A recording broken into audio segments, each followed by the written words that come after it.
याचं कारण स्वराज्यामधल्या कोणत्याच मावळ्यांनी कारण दिलं नाही, कोणत्याच कामाला कारण दिलं नाही. आणि जो कोणी कारण देतो ना तो भविष्यामध्ये यशस्वी होतच नाही, कारण हा कोणत्याच गोष्टीला पर्याय नाहीये. हा एक इतिहास आहे.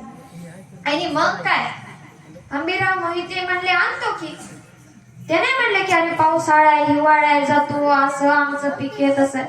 अहो अंबिराव मोहितेच नाही,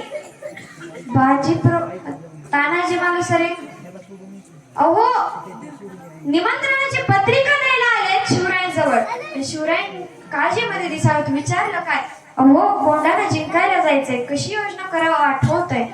ते म्हणाले अहो आम्ही असताना तुम्ही कोंढाणा जिंकायला जाणार. अहो माझ्या मुलाचं लग्न आहे. ठीक आहे, रायबाचं लग्न होतं मुलाचं.